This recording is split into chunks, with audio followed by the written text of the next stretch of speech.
In Berlin, young hacker Benjamin is sitting in an interrogation room after having walked into a hotel room full of bodies. He has information to offer about the cyber mafia, but he'll only accept to be interrogated by Hanna, the head of the cyber division of Europol. Hanna accepts the job and asks Benjamin to start the story at the beginning, prompting him to go all the way back to his childhood. As a kid, Benjamin already wants to do great things, but he is invisible to everyone around him. His father ran away when he was born, which is the same that happened to his grandmother. The only memory she has of her own father is the bullets that killed him during the war. Benjamin's mother ends things when he is 8, so his grandmother has to raise him. Magic has always been a hobby of Benjamin, and when he grows into a teenager, he changes that passion into computers and hacking, which in his eyes is a form of magic too. He's incredibly good at what he does, and on the internet he feels like he belongs, unlike in real life where he's an ignored loser. His hero eventually becomes a famous hacker known as MRX, and from him Benjamin learns to manipulate pharmacy systems into sending him Ritalin. He also learns the 3 rules every hacker should follow: no system is safe, aim for the impossible, and have fun on both the internet and in real life. This isn't possible for Benjamin since he doesn't even have friends, only a lame pizza delivery job because he never went to college. One evening, he makes a delivery to a study group that includes Marie, the girl he's been crushing on since high school, but she doesn't recognize who he is. She comes to his defense when a mistake on the pizzas is found and Benjamin tries to thank her with a superhero quote, but she considers him a weirdo and Benjamin leaves with his tail between his legs. Before he makes it outside though, he overhears Marie mentioning she wishes she could have the exam answers, so he decides to break into the university and hack the central server, that way he could impress her and get her to marry him.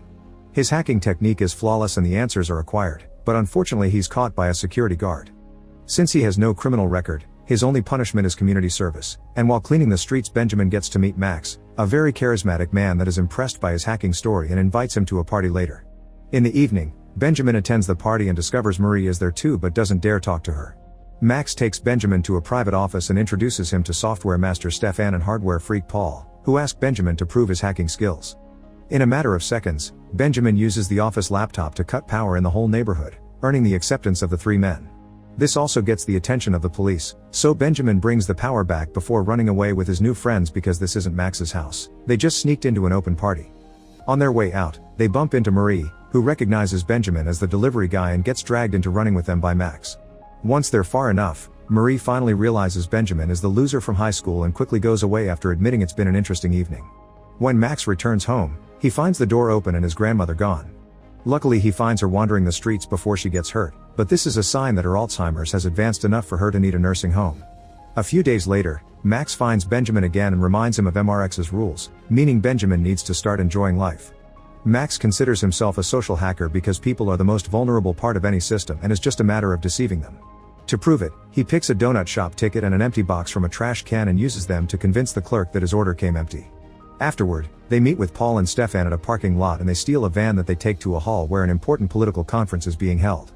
Using fake IDs they made themselves, they sneak inside and Benjamin approaches the main laptop by using Max's advice on social hacking, pretending to be part of the organization team. Once the computer has been hacked, they run back to hide in the van and change the conference presentation for a humorous video of Hitler. Many of the conference attendants notice the van outside and come after it, but the group gets to drive away without getting hurt, although the poor van does end up destroyed.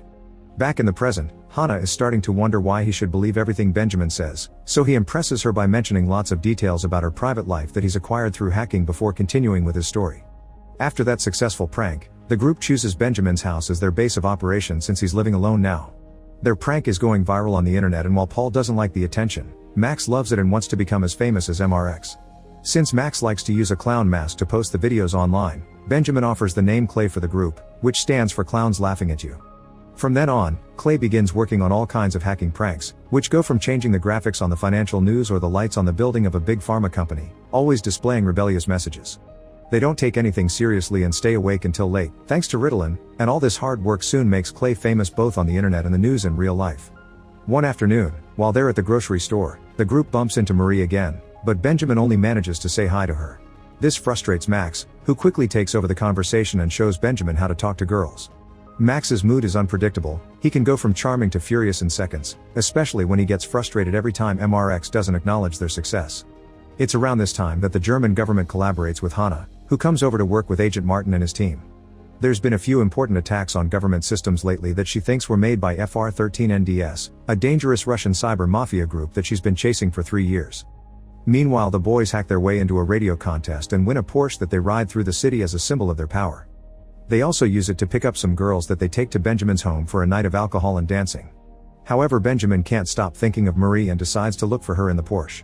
He finds her at a party and impresses her with the car, so after chatting a bit about her exams, Benjamin decides to be more like Max and kisses her. This isn't what Marie wanted and makes her leave, but when Benjamin tries to follow her, one of Marie's friends hits him and warns him to stay away from her. The next morning, the group is surprised to find a message from MRX making fun of them because in the documents Hana presented to her colleagues, Clay was mentioned as harmless and nothing to worry about. This enrages Max, who is obsessed with trying to impress MRX and be accepted in the big leagues, so Benjamin comes up with an idea. They should hack the main building of BND, the German Central Intelligence. This is their hardest target yet, but they start simply by following the truck that picked up the BND's trash, and once everything is in the dumpster, they dive in for anything useful. They end up finding a birthday card with a name on it, and with that name they find the email address of a BND worker. Through a process known as phishing, they send a fraudulent link pretending it's cute pictures, and when the employee clicks on it she grants them instant access to her computer. They can't access the main server from there, but they do get access to her files, and since she's the one that makes the building access cards, Clay orders 4 cards for themselves and manage to easily enter the BND building through the front door. Paul takes care of the main power and security alarms, Stefan deletes the security camera recordings, and Benjamin is in charge of doing the actual hacking, although he stays a little longer to do something extra. As soon as they're gone, the prank kicks in and every printer in the building prints dozens of pages with a cheeky message from Clay. That night, the group goes to a club to celebrate their successful prank and comes across Marie again. Benjamin is finally feeling confident enough to make a better pass at her, but he gets a sour surprise when he finds her kissing Max. Furious and heartbroken, Benjamin returns home only for Max to show up at his window minutes later wanting to talk. Too angry and betrayed to talk, Benjamin tells Max to go away and insults him, so Max snaps back by reminding him he's nothing without them before leaving. The idea of being nothing bothers Benjamin because he doesn't want to be a loser again, thus he reveals he stole classified data from the BND servers and gifts it to MRX to prove his skills.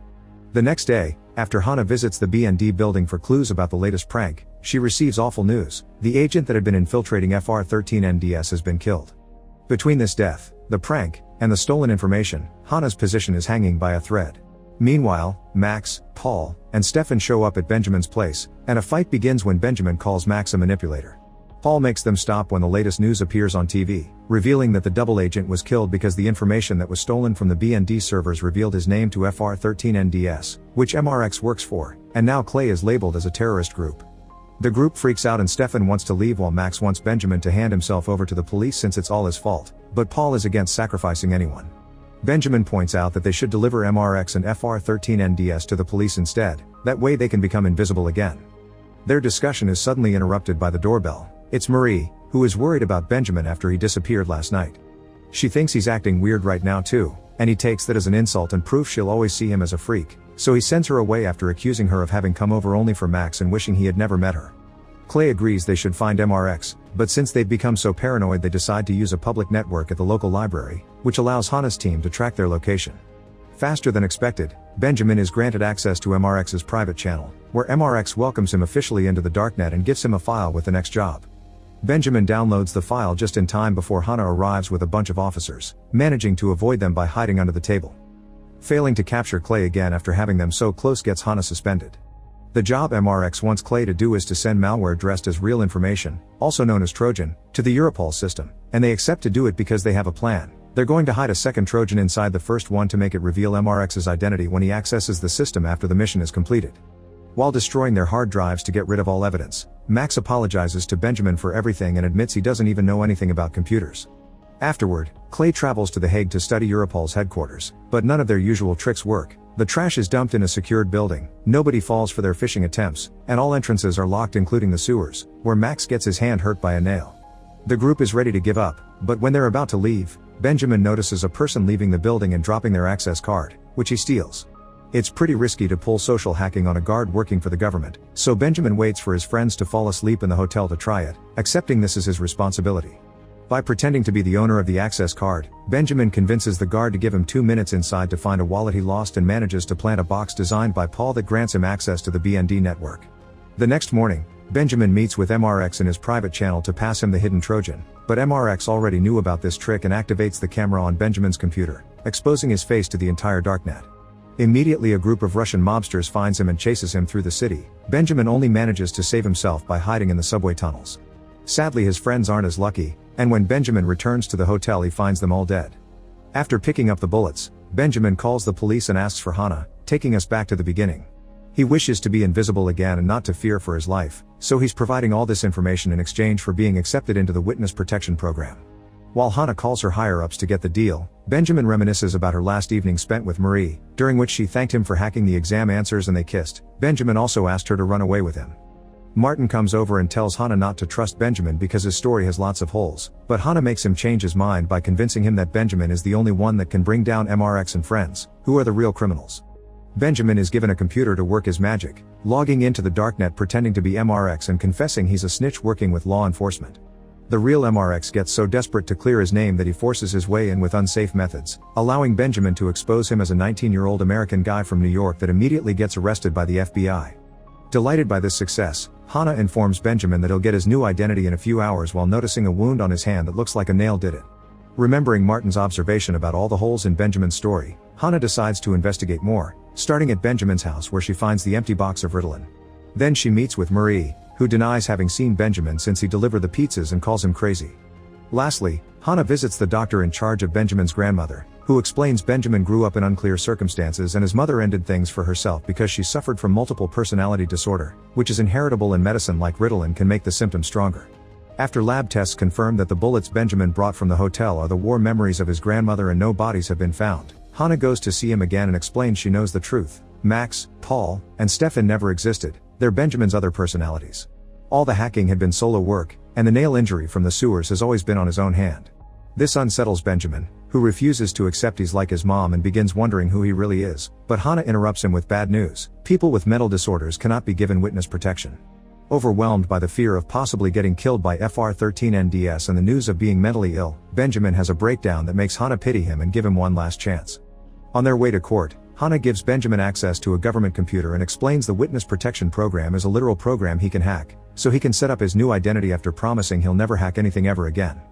Benjamin is legally released and after bleaching his hair, he leaves the country on a Scanlines ferry, where he meets with Marie, Max, Paul, and Stefan. It turns out he isn't mentally ill and this whole deal has been part of a plan by Clay to socially hack Hana. After he escaped the Russian mobsters, Benjamin told his friends he was a danger to work with, but they refused to forsake him and decided they needed to trick Hana. With the help of Marie's knowledge of the law, they learned people with mental disorders cannot be given witness protection and set up the whole story to have holes on purpose. They also gave Benjamin's hand a wound to match Max's and retrieved the bullets from his grandmother's box as a final touch. Benjamin didn't write his name under witness protection, he actually deleted all his information from the system and did the same for his friends, so now they can start a new life while being truly invisible. Meanwhile, during Martin's press conference announcing their success, Hana realizes she's been tricked but still smiles to herself.